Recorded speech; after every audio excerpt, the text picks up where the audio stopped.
chaos erupted, and no one saw it coming, least of all the hosts of The View. On one side stands Karoline Leavitt, a young, fast-rising figure with ties to the president's inner circle.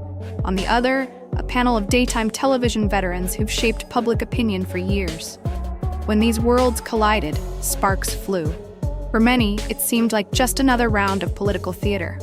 But if you take a closer look, you'll see this clash reveals far more than a few snappy comebacks. It exposes deep rifts in media, politics, and the lengths people will go to keep their version of the narrative on top. The drama began the moment Karoline stepped into her White House press secretary role, capturing attention not just for her youth, but also for her no-nonsense style. This fresh approach put a target on her back, especially among media personalities who thrive on controlling public perception. The View, never one to shy away from controversy, took a particularly strong stance against her. Suddenly, this wasn't a mere policy disagreement. It was an all-out war over who gets to define the agenda that shapes millions of viewers. Yet, despite the pushback, Karoline refused to be a dutiful newcomer who sits quietly in the corner. She fired back with blistering critiques of mainstream coverage and called out any panelist who tried to undermine her accomplishments based on superficial judgments. The resulting meltdown was impossible to ignore, and clips of their heated exchanges went viral overnight. The real bombshell? This feud isn't just about Karoline or The View. It's about a seismic shift in how Americans consume information and who they trust to deliver it. With legacy outlets losing ground to fresh voices, both sides sense the high stakes. For The View, it's a desperate push to maintain influence. For Karoline, it's a chance to prove that a younger, more transparent generation can take the helm and steer media discourse in a new direction. But how did this all spiral so fast? Why are both sides doubling down? And most importantly, what does this mean for the future of media powerhouses like The View? Buckle up, because this story has more twists than you might expect. Karoline Leavitt wasn't a household name just a few years ago. Then, almost overnight, her star began to rise. Some say it was her bold commentary on national issues. Others attribute it to strategic placement within the president's circle. Whichever the case, her ascent felt unstoppable. She quickly earned a reputation for pulling no punches and backing up her statements with a confident, some would say fearless, public persona. That fearlessness carried her all the way to the White House press secretary podium, a seat where few her age have ever stood. Suddenly, this 20-something spokesperson was fielding questions typically reserved for seasoned political veterans. What set her apart wasn't just her youth. It was the stark difference in tone.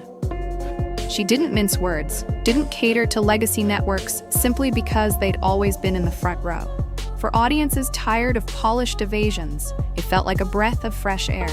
But for longtime television figures, especially those at The View, it felt like an intrusion on their territory. Joy Behar, known for quippy one-liners and strong opinions, wasted no time throwing verbal jabs at Karoline. Instead of critiquing Levitt's policies or her approach to the job, Joy zeroed in on her appearance. It came off as flippant, reducing Karoline's achievements to mere superficial traits. For viewers who champion women in positions of power, this was jarring. Wasn't Joy the same host who frequently preached about female empowerment? Karoline's response was swift and direct. She dismissed the personal digs and pointed out the glaring hypocrisy. The View claims to uplift women until that woman doesn't toe the ideological line. Then it's open season. In one viral interview, Karoline rolled her eyes at Joy's remarks and called the show out of touch, suggesting its hosts cared more about petty swipes than real discourse. Those few minutes of footage got shared, liked, and retweeted by people who felt The View had finally gone too far. This opening salvo stung the show's panelists, who didn't anticipate the blowback. They'd attacked plenty of conservative figures before and faced minimal consequences. But Karoline's youth, along with her confident stance, made her a magnet for media attention. People wanted to see how she'd respond to longtime media heavyweights like Joy Behar and whether she could hold her own. Meanwhile, the show itself tried to double down. New segments appeared where hosts joked about Karoline's so-called inexperience and questioned her qualifications. Yet every barb only amplified Karoline's presence. fueling an online debate over whether The View had lost touch with its original mission to uplift women and champion various perspectives. The more they criticized her looks and personality, the more they fed into the narrative that they were threatened by a younger, tougher, and undeniably vocal challenger. Soon, it wasn't just Joy lobbing insults. Whoopi Goldberg and Sunny Hostin jumped into the fray, each trying to undercut Karoline's legitimacy. But viewers, especially conservative audiences who'd long felt The View was dismissive of their opinions, relished seeing Karoline refuse to back down. The tension escalated from a simmer to a boil, setting the stage for the showdown that would pull back the curtain on The View's methods and the mainstream media's broader playbook. All of this placed Karoline in a perfect storm, simultaneously praised by supporters for telling it like it is, and vilified by critics who saw her as a mouthpiece for the president's more controversial stances. But in the end, the real question wasn't whether she was a perfect fit for the press secretary job. It was whether The View could handle someone who wasn't afraid to hit back with equal force. And hit back she did. Just as The View prepared to ramp up its criticisms, Karoline dropped a bold line on a morning news show, stating the panel was out of step with reality and struggling to remain relevant. That brazen statement might have seemed like standard political trash talk, but it turned out to be the tip of the iceberg. The real confrontation was only beginning. If Joy Behar initiated the first strike, Whoopi Goldberg soon took it to another level. In a tense on-air segment, Whoopi accused Karoline of lacking compassion and understanding of wokeness, a term that's become a political lightning rod. Instead of calmly discussing differing viewpoints, Whoopi seemed to lump all discussions about civil rights, social justice, and historical inequality under one broad umbrella, implying Karoline was anti-progress, simply because she challenged certain woke talking points. What followed was one of the most replayed moments online. Karoline patiently explaining the distinction between advocating for genuine equality and turning every political conversation into a lecture about identity politics. In her view, the modern iteration of wokeness often focuses on silencing opposing voices rather than building real bridges. Whoopi was having none of it, and she fired back, suggesting that without woke activism, Karoline wouldn't even have the opportunity to stand at the White House podium. This clash was more than a difference of opinion. It highlighted a generational and ideological gap. Whoopi's brand of advocacy, often steeped in references to historic civil rights movements, versus Karoline's perspective that times have changed, and so must the conversation. Where Whoopi saw a threat to progress, Karoline saw unaccountable groupthink. Where Whoopi pointed to America's troubling history of exclusion, Karoline pointed to modern-day political manipulation, warning that wokeness has become a catch-all label that obscures legitimate debate. Social media lit up. Some viewers sided with Whoopi, saying you can't separate today's woke culture from the hard-fought battles of the past. Others agreed with Karoline, arguing The View was exploiting identity politics to dodge valid criticisms about policy and media bias. The result was a nationwide debate that overshadowed even the show's usual controversies. Behind the scenes, sources whispered about tension among The View's producers. Some worried the confrontation was veering into territory that might alienate moderate viewers. Others felt it was pure ratings gold, a no-holds-barred fight that captured public attention and spiked trending hashtags. But the more the show tried to frame Karoline as uninformed or insensitive, the more she doubled down on her stance. She asserted that true progress requires open conversations, not demonizing anyone who questions the mainstream narrative. The highlight came when Karoline looked straight into the camera and said, "I know exactly what wokeness is, and I'm not afraid to call out the hypocrisy behind it." Whoopi, visibly taken aback, tried to pivot to historical references, but the damage was done. A new wave of viewers saw Karoline as someone who wouldn't be browbeaten by Hollywood celebrities or daytime TV royalty. The irony wasn't lost on anyone. The View often prides itself on having diverse opinions. Yet in this instance, the diversity of thought Karoline brought to the table was met with immediate hostility. It begged the question, is The View truly open to all perspectives, or only those that fit a certain narrative about womanhood, politics, and activism? By the end of that episode, lines were drawn. Supporters of Karoline praised her for not bowing to star power. Critics labeled her an opportunist, using The View's platform to gain clout. But one thing was certain. The clash had become so intense that it was no longer just Karoline versus Whoopi. It was the old guard versus the newcomer, and the stakes were only getting higher. As the on-screen debates raged, a larger conversation started brewing off-camera. Karoline began pointing to a long-standing pattern in legacy media: selective coverage, coordinated narratives, and a habit of amplifying certain stories while downplaying others. She was far from the first person to raise these concerns, but her position at the White House podium gave her observations extra weight. In multiple press briefings, Karoline underscored the fact that millions of Americans have lost faith in conventional news outlets. She cited polls indicating trust in major networks was at an all-time low. Instead of focusing on policy details, she argued, these networks often fixated on sensational headlines and trivial drama, especially if it involved undermining the president or his allies. The View, in her eyes, epitomized this trend. It wasn't just a talk show. It was a megaphone for certain political agendas. The show's hosts fired back, dismissing Karoline's claims as another baseless conspiracy. But the more they brushed off her concerns, the more people started asking questions. After all, The View had spent years attacking conservative politicians with claims that later turned out to be misleading or outright false. Why should anyone assume Karoline's criticisms were without merit? Behind the scenes, Karoline leveraged her White House connections to highlight how interviews were granted or denied based on networks' perceived fairness. She exposed how certain channels framed stories to fit a pre-existing narrative, editing out context that might paint the administration in a better light. Critics claimed she was orchestrating propaganda, but her supporters saw it as a necessary corrective to biased coverage.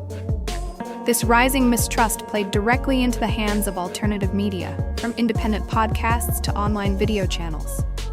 Karoline seized on this shift, encouraging new media outlets to ask questions at press briefings. She aimed to undercut the exclusivity once held by heavyweight newspapers and cable news juggernauts. Predictably, The View and many mainstream pundits derided these new voices as unqualified and radical. But for Karoline, it was the only way to pry open a system that had calcified around a small set of corporate interests. The more Karoline hammered this message, the more the public paid attention. The View, used to controlling its own narrative, suddenly found itself in an awkward spot. If they addressed Karoline's allegations, they risked giving them more credibility. If they ignored her, they confirmed the suspicion that they only spotlight opinions that echoed their own. Either way, the show couldn't escape the new wave of skepticism sweeping through its audience. It set the stage for a major shakeup. And that's when Karoline aimed her sights on one of the most controversial issues of all: immigration. A topic where mainstream media had long policed the boundaries of acceptable debate, and one The View felt comfortable discussing from a singular, mostly progressive standpoint. Little did they know, Karoline was ready to challenge them on their own turf. For years, The View had framed the immigration debate in black and white terms. Those who favored stricter border controls were often portrayed as lacking compassion, while those pushing for more lenient policies were championed as humanitarian. But then Karoline tackled the issue head-on, offering a nuanced perspective that rattled the show's go-to talking points. In a particularly fiery segment, a co-host tried a classic gotcha question, hoping to corner Karoline into condemning the president's approach to illegal border crossings. Instead, Karoline calmly stated that every country has the right to enforce its immigration laws, and that the United States isn't an exception. She emphasized that many immigrants come legally and go through rigorous procedures, so why should those who bypass the process be given a free pass? A stunned silence fell over the panel. For a moment, it seemed they had no quick retort.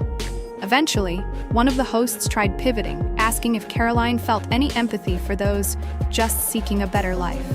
Karoline replied that empathy and law enforcement aren't mutually exclusive, underscoring that a sovereign nation can both uphold its borders and treat people humanely. The reaction online was explosive. Supporters hailed her for injecting reason into a hyper-polarized debate. Critics accused her of parroting a hardline stance. But what truly stood out was how effectively she dismantled the simplistic narrative that had dominated daytime TV discussions about immigration for years. Rather than relying on emotional pleas or dismissive insults, she stuck to the principle that a country's immigration policy should protect both its citizens and those seeking to enter. Viewers who'd grown tired of broad-brush accusations and virtue signaling found Karoline's approach refreshing. And for The View, it was a nightmare scenario. They prided themselves on having the final word on hot-button issues, but Karoline refused to let them define the terms of debate. By introducing the idea that enforcing immigration law isn't inherently inhumane, she forced the hosts to confront nuances they'd previously swept aside. As the tension built, The View tried one last angle. They suggested Karoline was ignoring the underlying causes of illegal immigration, such as violence and poverty in certain countries. She didn't deny these factors. Instead, she argued that every nation, especially one as large as the United States, must balance compassion with the practical realities of maintaining security and order. This pragmatic perspective poked another hole in The View's narrative, leaving the hosts visibly off balance. It was a pivotal moment because it exposed the show's tendency to paint conservatives as either heartless or clueless. Karoline was neither, and she presented her arguments with a calm authority that made dismissing her difficult. After that, viewers noticed a clear shift in how The View handled immigration discussions. More cautious language, fewer outright dismissals, and a wariness about inviting open confrontation on the topic. That's when Karoline made her next big move, a direct challenge to how the White House press pool itself was managed. If The View thought they'd weathered the worst of her critiques, they were in for a surprise. Karoline's biggest bombshell dropped when she announced a major shakeup in the White House press pool, an arena traditionally dominated by legacy outlets like the Associated Press, major cable networks, and national newspapers.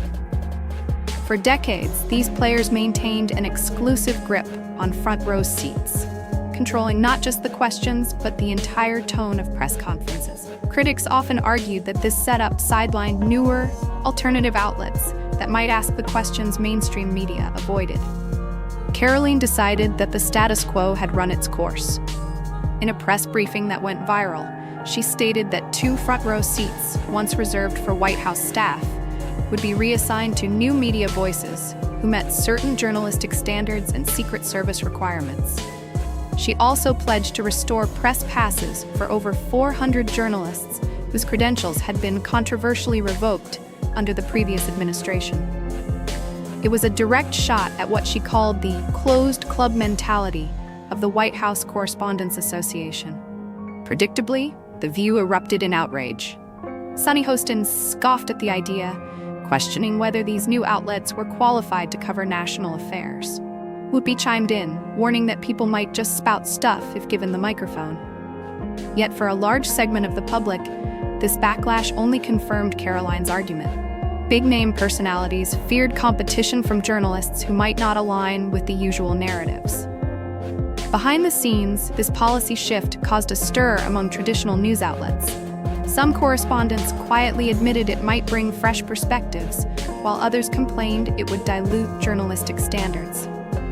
Karoline shot back that the so-called standards many of these outlets upheld were the same ones that led to widespread distrust in media. In her view, if mainstream journalists were truly committed to fair reporting, they shouldn't worry about a little extra competition. Within The View's orbit, the meltdown only intensified. Segments portrayed Karoline's move as a dangerous overhaul, claiming it risked amplifying fringe voices. But critics noted the irony. A show that often champions freedom of speech was now wringing its hands over more voices entering the press room. Karoline hammered this point in subsequent interviews, suggesting The View's real concern wasn't about public safety or journalistic integrity, it was about maintaining a tight grip on political narratives. The fallout was swift. Social media became a battlefield of heated takes. Some praised Karoline for championing transparency, pointing out how citizens deserve diverse questions and honest answers, not rehearsed queries from an echo chamber. Others claimed she was inviting chaos by letting any blogger with an agenda sit alongside credentialed journalists. If you found this breakdown eye-opening, make sure to like, subscribe, and hit that notification bell. Because as this media revolution unfolds, each new day brings developments you won't want to miss.